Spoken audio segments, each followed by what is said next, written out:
Hello everyone, I welcome you all to today's lecture. In this video, we are going to learn how exactly do we use words of comparison in English language. Now, most often you would wonder words such as good, better, best. They are very much used in everyday usage, but whenever we have an issue regarding whether my comparison is right or wrong, I often tend to ignore the standard set of usages that are associated with these words. Though comparison is fairly a simple concept to understand, but if I'm not really sure why am I doing the comparison or which are the standard structures to use comparison, then I might not have the clear picture regarding the accuracy of my concept. So to get all those fundamentals together, let's try and understand how exactly is comparison done in English language. Now, when you look at these three girls on the screen, what is the first thought that comes to your mind? Now, when I look at the very first girl here, she is relatively short in height, but on comparing her to the second girl, I notice that the second one is relatively taller than the first one. So I can't call her tall because I'm not just looking at the second girl, I'm looking at the first and the second one together. The moment I have the third girl in picture, she appears to be the tallest among all three. So the words that we used, short, taller, tallest, all of them are actually used in accordance with their relative understanding with reference to the height of the girl here. Now, what if I want to compare things like height, shape, size, quantity, etc. and I'm not sure what are the right words to give that comparison with. So if someone tries to understand why do we use comparison per se, the first thought that should come to your head is why essentially comparison is done. Why do we use comparison? The first thing to remember is to compare things, people, ideas and places. Now there are cases when we are not really giving information just about one subject.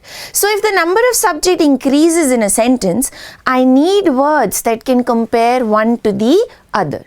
Similarly, to estimate, measure or note differences and similarities between two elements, I need comparative words. If I want to give a quantitative estimate regarding differences or similarities, how am I supposed to do that if I do not have the right comparative word? Lastly, to compare two or more than two elements in terms of number, quantity, quality, shape, size, manner, intensity and various other characteristics. So essentially you can use comparison to talk about any point of difference or similarity between either two or more than two number of nouns. But if you do not have the right word for comparison, then it fairly becomes a difficult task to conjure up.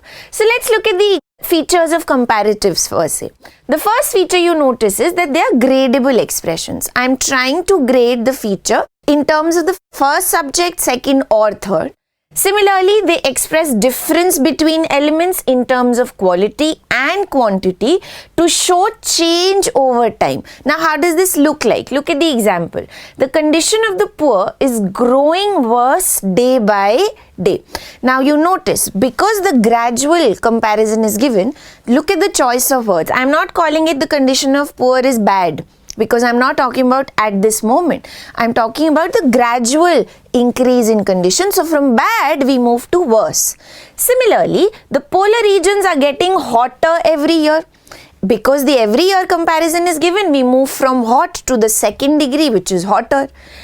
Look at the third one. This book is not as good as his previous novel. So he read two books. The first one was relatively better, but this one is not as good as the previous one. So here I am using good, but it's again a comparative gesture, but I'm using it with two conjunctions as. Look at the last example. There are more writers than painters in this discussion panel. Now here I am comparing writers to painters. There is no direct one word comparison, but I'm using a conjugation of two set of words.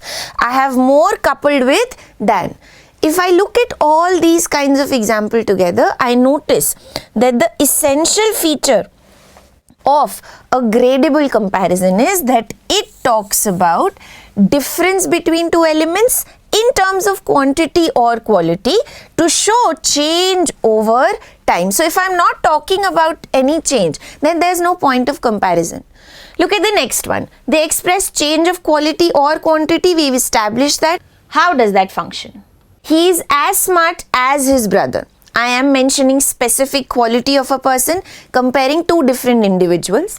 Look at the second one. He is not as good a cook as his brother. Now here we notice that the only two set of words used are as, and we are looking at only the first kind of comparative word, the positive degree, smart, good. We are not converting them into second, though we are comparing quality of a person.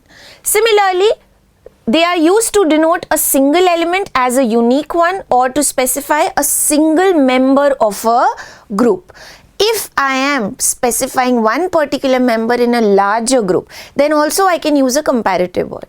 For example, they are the toughest competitors for us.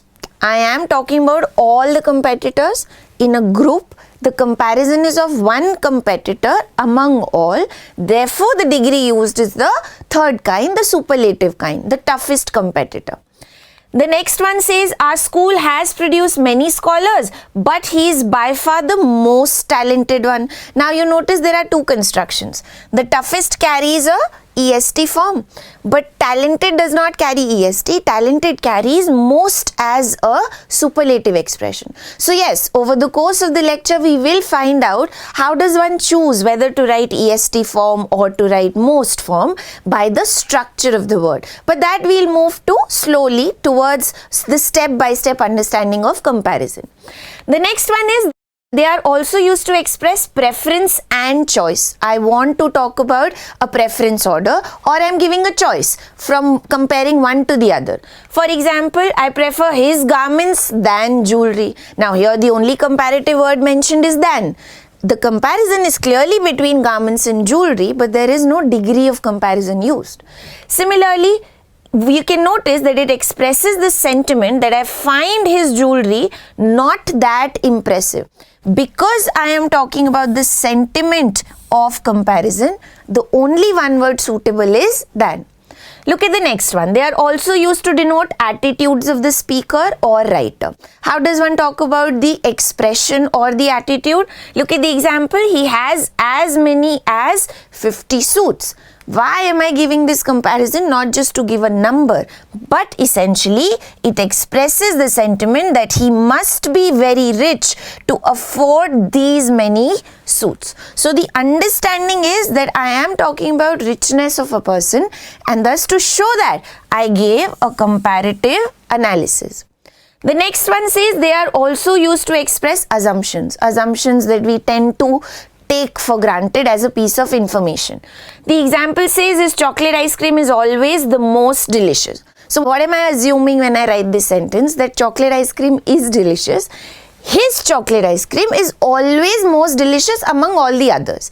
Therefore, it assumes that chocolate ice cream is delicious already among the other flavors.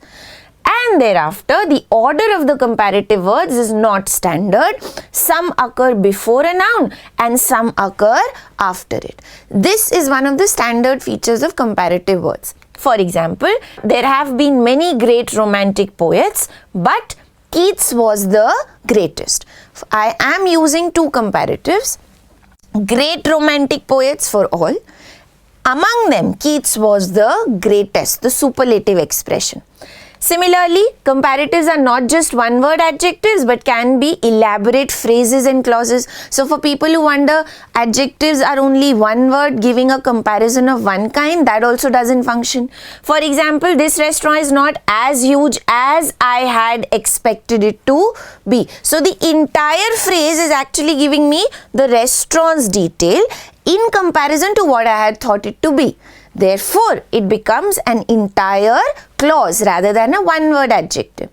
Similarly, they affect both adjectives and adverbs in a sentence. Do not be under the assumption that degrees of comparison only apply to adjectives. They do apply to adverbs also. For example, she has more melodious voice than her sister.